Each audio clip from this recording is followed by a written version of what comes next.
Hello friends, कैसे हैं आप सब। तो डियर, आज की क्लास में हम लोग एक नए टॉपिक को डिस्कस करेंगे। ये टॉपिक है आपका संसाधन, और इससे जो है हमें एक क्वेश्चन एग्जाम में देखने को मिलता है। तो चलिए हम लोग डिस्कस करते हैं आखिर वो एक जो क्वेश्चन रहता है कहाँ से आता है। तो यहाँ पे जो है आपका क्वेश्चन जो रहता है नवीकरणीय संसाधन और अनवीकरणीय संसाधन क्या होता है, इस पर आता है। तो थोड़ा सा हम लोग डिस्कस कर लेते हैं संसाधन के बारे में।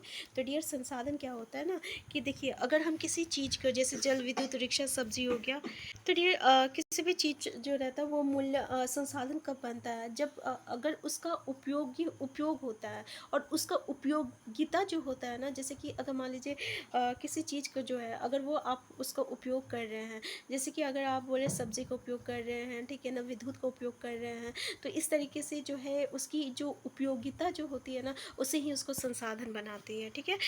तो यहाँ पे जो है मूल्यवान कब होता है, जब हम उसको किसी को उपयोग करते हैं, ठीक है ना, और उसका जब हम लोग उपयोग करने लगेंगे, उसके बगैर हमारा जो लाइफ है पॉसिबल नहीं रहेगा, और उसका हमारे हर चीज़ में जो है हमारे वो यूज़ में आएगा। तो उसकी जो उपयोगिता है ना, उसको वो मूल्यवान बनाती है। जैसे कि अगर हम लोग बात करें, किसी चीज़ का जो रहता है ना मूल्य होता है, लेकिन किसी चीज़ का मूल्य नहीं होता है। जैसे कि अगर आप कोयला बोले, तो कोयला से आप खाना बनाते हैं, तो ये आपको फ्री में नहीं मिलता है, इसको आपको खरीदना पड़ता है, तो ये इसका मूल्य हो गया। ठीक है ना। पानी भी है, पानी भी आपके लिए महत्वपूर्ण है, तो इसको भी जो रहता है आपको कहीं कहीं पैसे देने पड़ते हैं, खरीदने पड़ते हैं, तो इसका भी ये मूल्यवान हो गया। लेकिन कुछ चीज़ें ऐसी होती है जिसका मूल्य नहीं होती है, लेकिन वो भी जो है एक तरह का संसाधन होता है।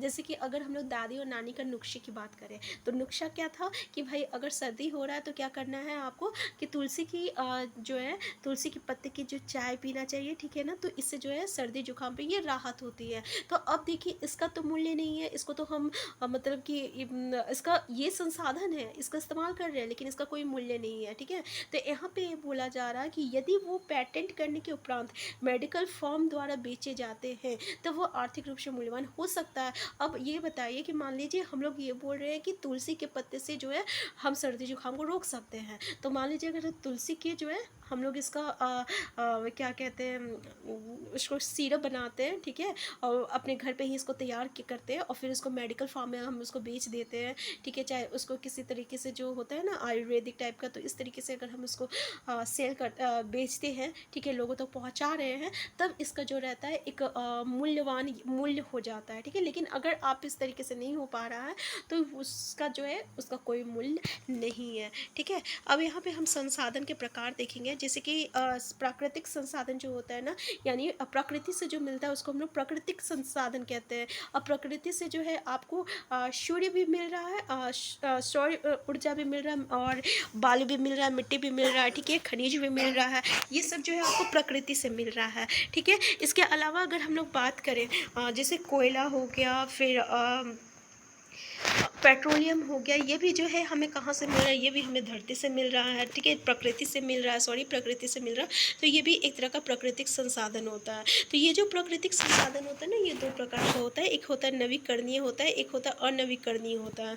तो भाई नवीकरणीय संसाधन होता क्या है, तो देखिए, नवीकरणीय संसाधन वो संसाधन होता है ना जिसको हम लोग जो शीघ्रता से नवीकृत अथवा पुनः पूरित हो जाते हैं, यानी जो कि खत्म नहीं होता है, जिसको हम लोग फिर से बना सकते हैं। जैसे अगर आप सौर ऊर्जा की बात करें, तो सौर ऊर्जा जब तक सूर्य है तब तक आप सौर ऊर्जा बना सकते हैं, और सूर्य कभी खत्म नहीं होने वाला है। तो वो क्या हो जाता है, एक तरह का नवीकरणीय संसाधन हो जाता है। जैसे कि अगर पानी की बात करें, विद्युत जो है वो आप जल से भी, जल विद्युत कहते हैं ना हम लोग, विद्युत पानी से भी हम लोग निकाल सकते हैं। तो यहाँ पे क्या हो रहा है कि जल जो है जब तक जल रहेगा तब तक आप वहाँ से विद्युत निकाल सकते हैं, तो ये भी खत्म होने वाला नहीं है। तो इसको हम लोग नवीकरणीय संसाधन कहते हैं।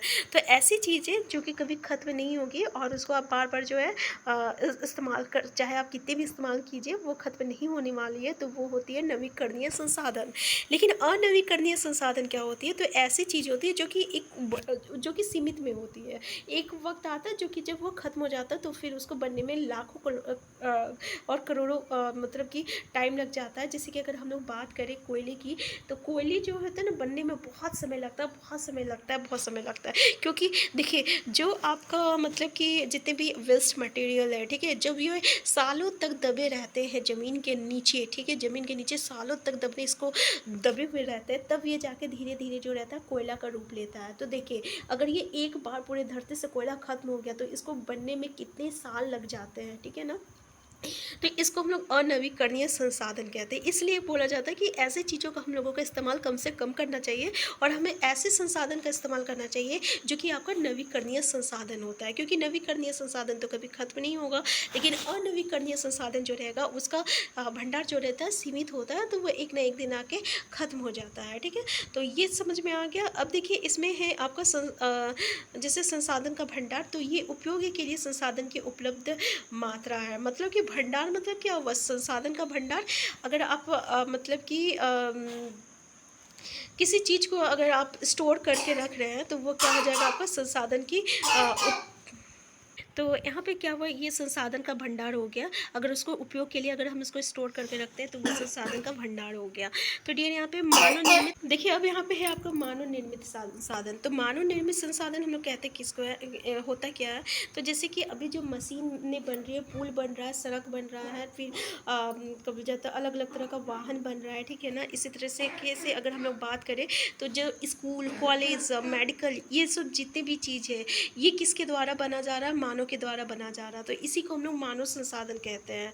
ठीक है ना, क्योंकि बिना मानव का किसी भी चीज़ को बनाना पॉसिबल नहीं है। अगर मान लीजिए आपके पास जो है लोहा धरती से मिल गया, लेकिन अगर इस लोहा का आप यूज़ ही नहीं करोगे तो उसका तो वो संसाधन कहलाएगा नहीं। ठीक है ना, तो इसका इस्तेमाल करेगा कौन, ये मानव करेगा, इसलिए ये क्या हो गया, मानव संसाधन हो गया। ठीक है, तो देखिए अधिक संसाधनों का निर्माण में समर्थ होने के लिए लोगों के कौशल में सुधार करना मानव संसाधन विकास कहलाता है। ठीक है ना, अब देखिए मानव संसाधन विकास क्या होता है कि अगर किसी भी चीज़ को अगर हम लोगों को संसाधन को ज़्यादा से ज़्यादा जो है उसको यूज़ करना है तो सबसे पहले हम लोगों को उसकी कौशल को विकास करना पड़ेगा। ठीक है, मानव का कौशल को विकास करना पड़ेगा, इसी को मानव संसाधन विकास कहते हैं।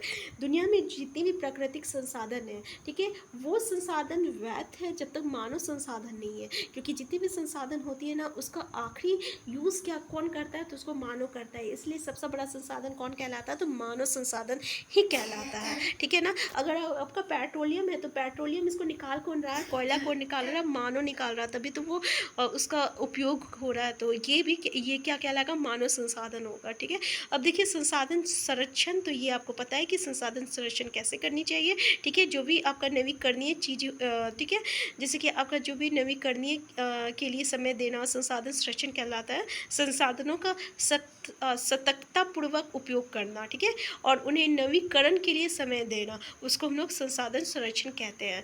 जैसे कि अगर हमें पता है भाई कि कोयला जो है ये ख़त्म हो जाता है तो हम लोग उसका यूटिलाइज जो है बहुत ही कम करेंगे। ठीक है, क्यों, उसे हम जो है अपने भविष्य के लिए जो है बचा के रखेंगे। इसी को क्या कहते हैं, संसाधन संरक्षण कहते हैं। तो इस टॉपिक से ऐसे क्वेश्चन जो बस हमें देखने को मिलता है, नवीकरणीय और अनवीकरणीय, जो कि हम पहले ही आपको डिस्कस कर चुके हैं, और इस चैप्टर से कुछ ज़्यादा है नहीं, बस आपको एक बार समझने की ज़रूरत है। तो हम फिर मिलते हैं नेक्स्ट क्लास में। तो डियर हम ऐसे सारे टॉपिक को आपको क्लियर कर दे रहे हैं जहाँ पे आपको बस एक बार देखने की ज़रूरत है। ठीक है, एक बार अगर आप देख लोगे तो वहाँ से बहुत ही ईजिली क्वेश्चन बना लोगे। और कुछ कुछ टॉपिक ऐसा होता है जहाँ पे हमें याद करना रहता है, जैसे हिस्ट्री की कुछ पॉइंट्स होती है, जैसे हिस्ट्री की कुछ चीज़ होती है जिसे आपको जो है याद करना रहता है। ठीक है, तो हम फिर मिलते हैं डियर नेक्स्ट क्लास में। ऐसी इंपॉर्टेंट टॉपिक हम आपके पास लेके आते हैं जो कि आपके सीटेट के पॉइंट ऑफ व्यू से इंपॉर्टेंट है। तो अगर आप चैनल में नए, चैनल को सब्सक्राइब कर लीजिएगा। वीडियो हेल्पफुल होगा तो लाइक शेयर करना मत भूलिएगा। हम फिर मिलते हैं नेक्स्ट क्लास में।